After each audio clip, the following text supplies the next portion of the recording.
வணக்கம். செய்திகளோடு மட்டும் சந்திக்கிறோம். இலங்கையில கடந்த ஞாயிற்றுக்கிழமை இடம்பெற்ற இந்த மீன் துண்டிப்பு என்பது நாடளாவிய ரீதியில் மட்டுமல்ல, உலகளாவிய ரீதியிலும் சில பேர் இதை பார்த்து நகைக்கக்கூடிய வகையில் இப்படியெல்லாம் நடக்குமா என்று கேள்விகள் எழுப்பக்கூடிய வகையில் இருந்தது. அதற்கான காரணம் நாடளாவிய ரீதியில் ஏற்பட்டிருக்கின்ற இந்த மின்சார தடைக்கு குரங்குகள் காரணம் என்று சொல்லப்பட்ட விவகாரம் என்பது பேசு பொருளாக மாறியிருந்தது. இந்த சூழ்நிலையிலும் மக்களும் கருத்துக்களை கேட்கின்ற நேரம் நாடாளுமன்ற உறுப்பினரும் எதிர்க்கட்சி தலைவருமான சஜித் பிரேமதாஸ் அவர்கள் தற்போதைய அரசாங்கத்துக்கு இது சார்ந்த சில கேள்விகளை எழுப்பி இருக்கின்றார்.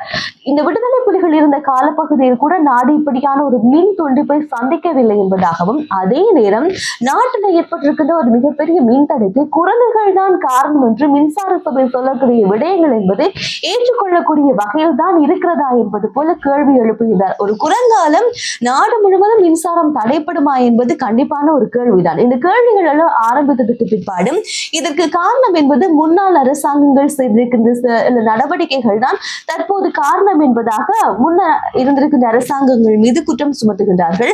இதுதான் இவர்களுடைய தொடர்ச்சியான செயற்பாடுகளாக இருப்பதாக அவர் சொல்லியிருக்கிறார். அதாவது ஆட்சிக்கு வருவதற்காகவும் முன்னாள் இருந்த அரசாங்கங்கள் மீது பழிகளை போட்டார்கள். ஆட்சிக்கு வந்ததுக்கு பிற்பாடும் தங்களால் செய்ய முடியாமல் போகின்ற பட்சத்துல சென்ற அரசாங்கங்கள் மீது இவர்கள் பழி போட்டுக் கொண்டிருக்கின்றார்கள். ஆட்சிக்கு வருவதற்கு முன்பாக நிறைய விமர்சனங்களை முன்வைத்திருந்தார்கள். இப்படி மின்சாரங்கள் தடைபடுகின்ற நேரம் மாஃபியாக்கள் தான் காரணம், அரசாங்கங்கள் முன்னாள் அரசாங்கங்கள் மாஃபியாவோடு இயங்கிக் கொண்டிருப்பதாக நிறைய குற்றச்சாட்டுகளை முன்வைத்திருந்தார்கள். இப்போதும் இந்த செயற்பாடு இடம்பெற்றுக் கொண்டிருப்பது.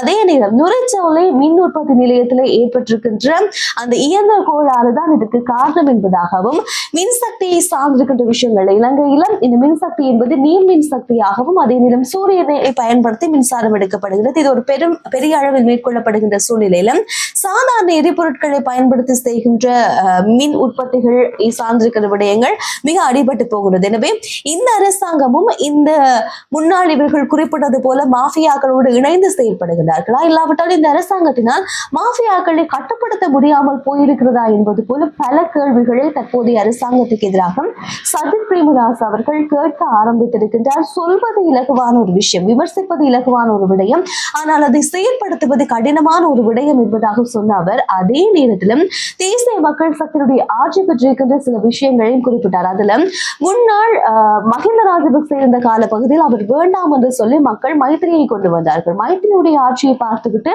அவர் வேண்டாம் என்று கோட்டாவை கொண்டு வந்தார்கள். ஆனால் அந்த கோட்டாவையே வெளியில் திரட்டி இருக்கக்கூடிய அரசாங்கத்தை மக்கள் தான் இப்போது உங்களையும் ஆட்சிக்கு கொண்டு வந்து வைத்திருக்கின்றார்கள். எனவே மக்களை நீண்ட காலத்துக்கு முட்டாள்களாக்க முடியாது என்பதாக சில கேள்விகளையும் சில விமர்சனங்களையும் தற்போதைய அரசாங்கத்துக்கு எதிராக முன்வைத்திருக்கின்றார்.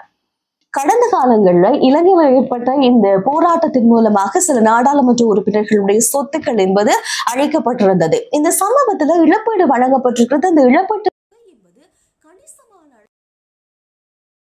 கணக்குல பல பேர் இழப்பீட்டு தொகைகளை பெற்றிருக்கிறார்கள். சாதாரணமாக மக்களுக்கு ஏற்படக்கூடிய இழப்பீட்டுல கூட இவ்வளவு தொகைகள் வழங்கப்படுமா என்ற அளவுக்கு விமர்சனங்கள் முன்வைக்கப்பட்டது. இது தொடர்பாக வருகின்ற நாட்களில் விசாரணை என்பது முன்னெடுக்கப்பட போவதாக தற்போது அரசாங்கம் சொல்லியிருக்கிறது. இந்த விஷயத்தை அமைச்சரவை பேச்சாளரும் அமைச்சருமான நளின் ஜெயதிலக அவர்கள் தெளிவுபடுத்தியிருக்கிறார். அவர் சொன்ன விஷயங்களை அவதானிக்கின்ற நேரம் கடந்த காலங்களில் இடம்பெற்றிருக்கிற இந்த இழப்பீட்டு தொகை வழங்கக்கூடிய விவகாரம் என்பது பேசப்படுகின்ற ஒரு விடயமாக இருக்கிறது. இவ்வாறான ஒரு பாதிப்பு ஏற்படுகின்ற பட்சத்துல இழப்பீட்டு தொகை வழங்க சொல்லி எந்த இடத்திலுமே குறிப்பிடப்படவில்லை. ஒரு அனர்த்தம் ஏற்படுகின்ற நேரத்தில் கூட சாதாரணமான பொதுமக்களுக்கு 25 லட்சத்துக்கு அதிகமாக எந்த இழப்பீடுகளும் வழங்கப்படாது. ஆனால் இப்போது நடந்திருக்கிற விவகாரம் அப்படி கிடையாது என்பதாகவும், அதே நேரத்துல இந்த சம்பவம் தொடர்பாக பிரதேச செயலாளர், மாவட்ட செயலாளர், மதிப்பீட்டாளர்கள், அதே நேரம் இந்த குழு ஒன்று அமைக்கப்பட்டு அந்த குழுவோடு ஆளும் கட்சியுடைய பிரதம ஹொரடாவாக அப்போது செயற்பட்ட பிரசன்ன ரணதுங்க இவர்கள் எல்லோரும் 2022ஆம் ஆண்டு 15ஆம் தேதி நாடாளுமன்றத்துக்கு அழைக்கப்பட்டிருக்கிறார்கள். அழைக்கப்பட்டதோடு மட்டும் நின்று விடாமல் தொடர்ச்சியாக அவர்களோடு இந்த மதிப்பீடு தொடர்பாக பேசப்பட்டிருக்கிறது. இப்படியான ஒரு செயற்பாடு செய்யறதுக்கு எங்கேயும் ஒரு அனுமதி கிடையாது, செய்வதும் கிடையாது என்பதாகவும், இது அந்த அரசாங்கத்தில் இருந்திருக்கின்ற நாடாளுமன்ற உறுப்பினர்கள், அமைச்சர்களுடைய மதிப்பீட்டு சார்ந்த விஷயங்களினால் இது நடைபெற்றிருப்பதாகவும், அதே தருணம் அப்போது இந்த விடயங்கள் சார்ந்து மதிப்பீட்டு செய்திருக்கக்கூடிய பிரதேச சபையினுடைய செயலாளர்கள் பல பேர் தங்களுக்கு இது தொடர்பாக பல அழுத்தங்கள் பிரயோகிக்கப்பட்டதாகவும், இந்த மதிப்பீட்டு சார்ந்த விவகாரங்கள்ல நடைபெற்றதாக அவர்கள் சில விடயங்களை சொல்லியிருந்ததாகவும்,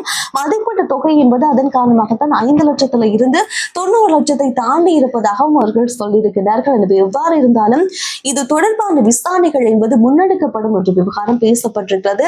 அந்த பெயர் லிஸ்ட் எடுத்து நீங்க பார்ப்பீர்களாக இருந்தால் கணிசமான அளவு தொகை, யோசித்து பார்க்க முடியாத அளவுக்கு அவர்களுக்கு பணத்தொகை என்பது போயிருக்கிறது. உண்மையிலேயே இப்படித்தான் அந்த இடத்துல நடந்திருக்கின்ற வன்முறை சம்பவத்தினால் அவர்களுக்கு சொத்து இழப்பு ஏற்பட்டதா என்பது போல கேள்விகள் எழாமல் இல்லை. எனவே இது பெற்றிருக்கக்கூடிய விவகாரங்கள் வருகின்ற நாட்களில் கண்டிப்பாக பேசப்படும் என்பதுல எந்த விதமான மாற்று கருத்துக்களும் இல்லை. யாழ்ப்பாணத்துல நாடாளுமன்ற உறுப்பினர் ராமநாதன் அர்ஜுனா அவர்கள் தாக்கியதாக சொல்லி தற்போது ஒருவர் மருத்துவமனையில அனுமதிக்கப்பட்டிருக்கிறார். இது சார்ந்து தற்போது போலீசாரிடம் முறைப்பாடு ஒன்று பதிவு செய்யப்பட்டிருக்கிறது. நேற்றைய நாளை பொறுத்தவரையில ஒரு விடுதி ஒன்றுல இந்த சம்பவம் இடம்பெற்றிருப்பதாக அவதானிக்க முடிகின்றது. ஒரு காணொலி பதிவு ஒன்று அந்த இடத்துல மருத்துவரும் அதே நேரம் நாடாளுமன்ற உறுப்பினருமான ராமநாதன் அர்ஜுனா அவர்கள் எடுத்ததாகவும், தன்னை இந்த காணொலியில பதிவு செய்ய வேண்டாம் என்று அங்கிருந்திருக்கின்ற ஒரு நபர் அவரோடு பேசியது தொடர்ச்சியாக பேசுகின்ற நேரம் வாக்குவாதம் முற்றியதுக்கு பிற்பாடு இருவருக்கும் இடையில தகராறு ஏற்பட்டதாகவும், அதுக்கு பிற்பாடு குறித்த நாடாளுமன்ற உறுப்பினர் தன்னை தாக்கியதாகவும், அதை தொடர்ந்து அவர் மருத்துவமனையில் அனுமதிக்கப்பட்டிருக்கிறார். அதே தருணம் ராமநாதன் அர்ஜுனா அவர்கள் யாழ்ப்பாண போலீசாரிடம் முறைப்பாடு ஒன்றையும் பதிவு செய்திருக்கின்றார். குறித்த நபர் தன்னை தாக்கியதாக ஒரு முறைப்பாடு என்பது பதிவு செய்யப்பட்டிருக்கிறது. எனவே இனி வருகின்ற நாட்களில் இது தொடர்பான விசாரணைகள் முன்னெடுக்கப்படும் என்று எதிர்பார்க்கலாம். இந்த வர இருக்கின்ற வரவு செலவு திட்டத்துல அரசு ஊழியர்களுக்கான சம்பளத்தை அதிகரிக்க வேண்டும் என்று சோசலிச மக்கள் முன்னணியுடைய செயலாளர் தற்போது வேண்டுகோள் ஒன்றை ஜனாதிபதியிடம் விடுத்திருக்கின்றார். இந்த வேண்டுகோள் தொடர்பாக அவதானிக்கின்ற நேரம், நாட்டில் இருக்கின்ற பொருளாதார நிலையை கருத்தில் கொண்டு நாட்டில் பணவீக்கம் என்பது அதிகளவாக இருக்கின்றது. பொருட்களுக்கான சேவைகளுக்கான விலை என்பது கணிசமான அளவு உயர்ந்திருக்கின்றது. எனவே இதை அத்தனையும் கருத்தில் கொண்டு இந்த வரவு செலவு திட்டத்தில் அரசு உத்தியோகத்தர்களுக்கான சம்பளத்தை 20,000 ரூபாவினால் அதிகரிக்க வேண்டும் என்பதாக தன்னுடைய கோரிக்கையை வைத்தியர் ஜி வீரசிங் அவர்கள் முன்வைத்திருக்கின்றார். அதே சமயத்தில் அவர் சில விஷயங்களை சுட்டிக்காட்டியிருக்கிறார்.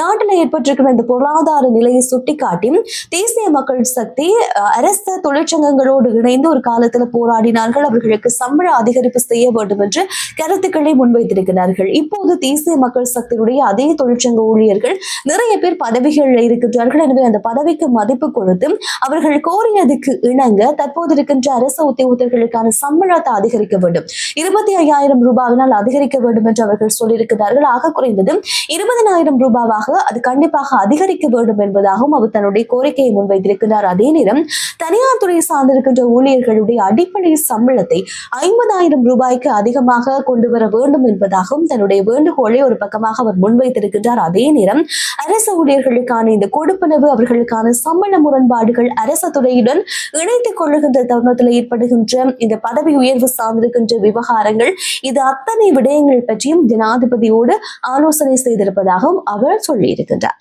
அரசு சபையில நிலவுகின்ற 7,456 வெற்றிடங்களை நிரப்புவதற்கு தற்போது அமைச்சரவை அனுமதி வழங்கியிருக்கிறது. இந்த விடயத்தை அமைச்சரவையும் ஊடக பேச்சாளரும் சுகாதார மற்றும் ஊடக அமைச்சருமான வைத்திய நளின் ஜெயதிலக் அவர்கள் சொல்லியிருக்கின்றார். வருகின்ற நாட்களில் இதுக்கான வேலை திட்டங்கள் முன்னெடுக்கப்படும் என்பதாகவும், என்னென்ன துறைகளில் இந்த வெற்றிடங்கள் இருக்கிறது என்பதை அவதானிக்க முடிகின்றது. பொது நிர்வாக மாகாண சபை மற்றும் உள்ளூராட்சி அமையத்துல 3,000 வெற்றிடங்கள் இருப்பதாகவும், பாதுகாப்பு அமைச்சில் 9, விஞ்ஞான மற்றும் தேசிய தொழில்நுட்ப அமைச்சில் 179 வெற்றிடங்கள் இருப்பதாகவும், அதே நேரம் நிதி திட்டமிடல் மற்றும் பொருளாதார அமைச்சில் 132 வெற்றிடங்களும், கல்வி உயர்கல்வி மற்றும் தொழிற்கல்வி அமைச்சில் 400 வெற்றிடங்களும், போக்குவரத்து நெடுஞ்சாலை துறைமுகம் மற்றும் சிவில் விமான சேவை அமைச்சில் 161 வெற்றிடங்கள் இருப்பதாகவும், சுகாதார மற்றும் வெகுசன ஊடக அமைச்சில் 3,519 வெற்றிடங்கள் இனி வருகின்ற நாட்கள்ல நிலவுகின்றது, அது நிரப்பப்பட இருப்பதாகவும் சொல்லியிருக்கிறார்கள். அதே நேரம் மேல் மாகாண சபையில 34, கிழக்கு மாகாண சபையில 5, இலங்கை மனித உரிமைகள் ஆணைக்குழுவில் 17 வெற்றிடங்கள் இருப்பதாகவும், ஒட்டுமொத்தமாக நாட்டில் இந்த அரசு உத்தியோகத்தர்களுக்கான வெற்றிடம் என்பது 7,456 வெற்றிடங்கள் இருப்பதாகவும் வருகின்ற நாட்கள் அவசியம் ஏற்படுகின்ற பட்சத்தில் கண்டிப்பாக இந்த வெற்றிடங்கள் என்பது நிரப்பப்பட்ட அரசு உத்தியோகத்தர்களுக்கான ஆட்சேர்ப்பு முறை என்பது சரியான முறையில் இடம்பெறும் என்று சொல்லப்படுகிறது. ஆனால் அரசு உத்தியோகத்தர்களுக்கான வெற்றிடம் என்பது 7,000க்கும் குறைவு, அதாவது 8,000க்கும் குறைவாகத்தான் இருக்கிறது. ஆனால் படித்த பட்டதாரி இளைஞர்கள் இலங்கையினுடைய தொகை என்பது பல்கலைக்கழகத்தை விட்டு வெளியேறியவர்களுடைய தொகை கணிசமான அளவு அதிகம்.